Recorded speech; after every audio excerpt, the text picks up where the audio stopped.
Vous nous retrouvez ici au Grand Palais éphémère, au Tour Auto Optique 2000 avec Paul de BMW. Expliquez-nous un petit peu votre rôle au sein de BMW.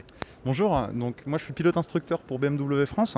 Donc mon rôle consiste surtout à apprendre tout ce qui est pilotage automobile sur circuit avec une notion de performance évidemment. Mais aujourd'hui ma mission est un petit peu différente puisque je suis ici pour présenter deux modèles en statique. Donc d'un côté la M4 Cabriolet et de l'autre côté la BMW i4, donc la nouvelle sportive 100% électrique. On va commencer par celle-là qui est avec un jaune pétant, jaune fluo on va dire. On peut le dire, on est sur une teinte individuelle, donc c'est vrai que l'exotisme est mis en avant sur cette M4 Cabriolet. Ça se prête plutôt bien avec la philosophie de la voiture, qui est là justement pour mettre en avant les joies de l'été, rouler cheveux au vent et profiter de la mélodie du 6 cylindres en ligne. Pour vous en dire un petit peu plus sur cette M4 Cabriolet, la nouveauté c'est le retour à la capote souple, la capote en toile, qui vient vraiment finir de la plus belle manière le design de ce cabriolet. Ça permet aussi de gagner un petit peu de poids par rapport au toit rigide précédemment utilisé. Et puis en fait, l'avantage aussi de cette nouvelle version, c'est que le châssis a énormément gagné en rigidité, ce qui fait que quand on est derrière le volant, on n'a pas du tout l'impression d'être dans un cabriolet, on a le sentiment de piloter la coupée. Et puis que vous dire de plus, ce cabriolet il sera disponible uniquement en version MX Drive, donc 4 roues motrices, mais 4 roues motrices déconnectables. Donc ça permet de se faire plaisir aussi bien sur la neige que sur le sec, si on veut drifter un petit peu en propulsion, c'est tout à fait possible. Alors le design, j'aime bien le dessin des phares. Avec bleu là.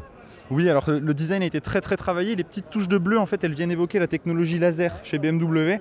Donc une technologie encore un petit peu plus avancée que la technologie à LED qui est partagée, qui permet d'avoir une portée vraiment impressionnante. Ils sont aussi directionnels ces nouveaux optiques. Et puis ils apportent un petit côté, un petit look un peu félin à la voiture, assez agressif. Les lasers sortent des BMW qui ont fait les 24 heures du Mans. Alors c'est une technologie effectivement qui est dérivée des 24 heures du Mans, le phare laser qui est très utilisé en compétition. On l'utilise aussi en rallye sur les longues portées. Donc effectivement c'est comme très souvent une technologie qui a fait ses preuves en compétition et qui ensuite se retrouve sur les voitures de série. Un laboratoire Le Mans. Absolument, un vrai laboratoire. Bon, quoi d'autre à rajouter sur cette voiture du coup? L'avant, la calandre. Alors la calandre qui a fait beaucoup parler d'elle lors des premiers visuels qui étaient partagés sur la toile. Je pense qu'aujourd'hui tout le monde s'y est fait, tout le monde s'y est habitué. Elle va vraiment permettre de reconnaître cette voiture, ça lui offre une identité très marquée. Et puis je pense qu'en termes de proportion, il faut vraiment la voir en vrai, en réel, pour se rendre compte que c'est absolument pas disgracieux, bien au contraire. Ça donne vraiment une face avant affirmée. C'est vraiment une sportive. Absolument. C'est une sportive pur jus. Après, dans cette déclinaison cabriolet, on est à mi-chemin entre la sportive et la GT, puisque pour faire du cruising aussi et de la balade sur route, c'est très sympa. Est-ce qu'on peut voir aussi l'arrière aussi Bien sûr. Et puis j'aime bien aussi Tour Auto Optique 2000. Alors oui, effectivement, là, ces véhicules sont stickés pour ce magnifique événement qu'est le Tour Auto Optique 2000. Donc on profite aussi de ces belles voitures pour faire la promotion d'un des plus bels événements automobiles organisés par Peter Auto. L'arrière du coup.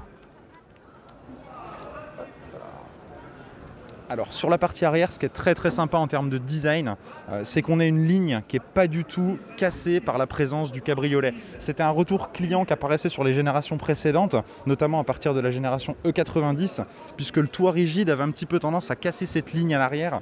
Mais c'est désormais révolu parce que la capote en toile permet de conserver vraiment un arrière très affiné, qui est du plus bel effet, puis qui est très esthétique lui aussi.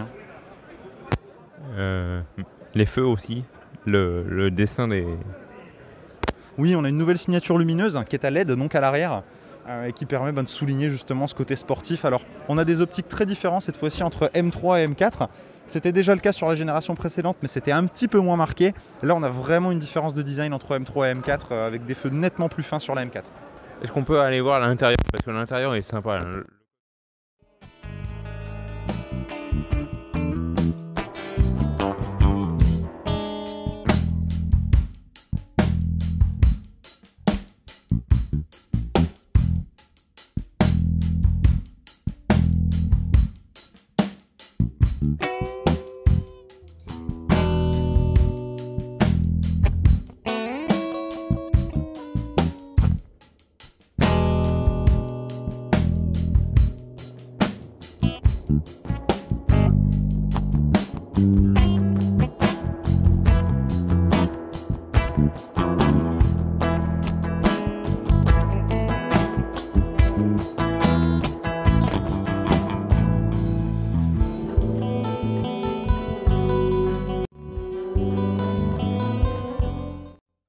de cette M4 Cabriolet. Donc au niveau des nouveautés, bien évidemment au niveau du compteur, grosse nouveauté puisqu'on a perdu les aiguilles analogiques pour avoir un magnifique blacktop 100% numérique qui permet d'afficher toutes les infos utiles de la voiture, avec aussi un track mode qui est dédié à la piste où on va supprimer les informations inutiles pour se concentrer sur l'essentiel, donc les températures, les pressions de pneus, et puis voilà tout ce qui permet un usage piste. On retrouve donc sur ce volant les deux touches MAM2 propres au véhicule M qui sont en fait des raccourcis de configuration. Donc si vous avez des préférences de conduite, vous pouvez les enregistrer sur ces modes et les retrouver rapidement.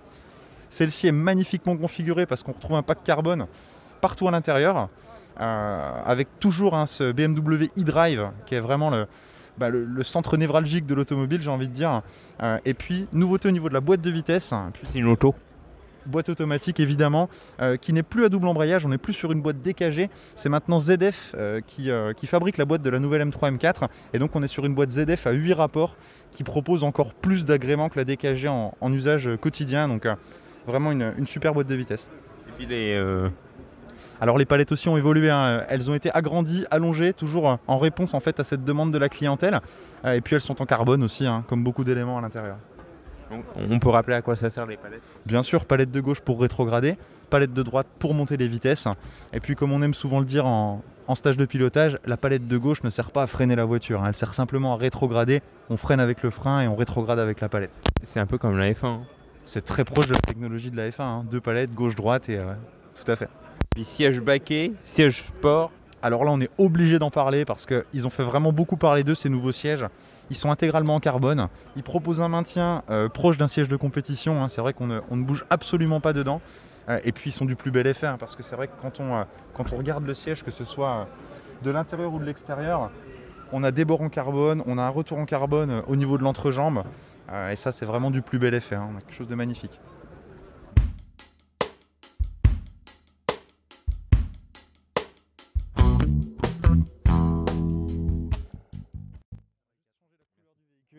On reste toujours sur le stand BMW et on passe cette fois-ci sur la 100% électrique. Donc la BMW i4, ici présentée dans sa version la plus puissante, la plus performante, la i4 M50. C'est la première sportive M 100% électrique. Donc ça c'est une petite révolution chez BMW. Elle fait un petit peu aussi office de vitrine technologique cette voiture, puisqu'elle reprend beaucoup d'éléments qui ne sont spécifiques qu'à cette i4. Et puis que vous dire, les performances 544 chevaux, quasiment 800 Nm de couple, donc ça va être absolument bestial. Transmission intégrale 4 roues motrices, mais très typée propulsion malgré tout. Donc de quoi retrouver le plaisir de conduire BMW.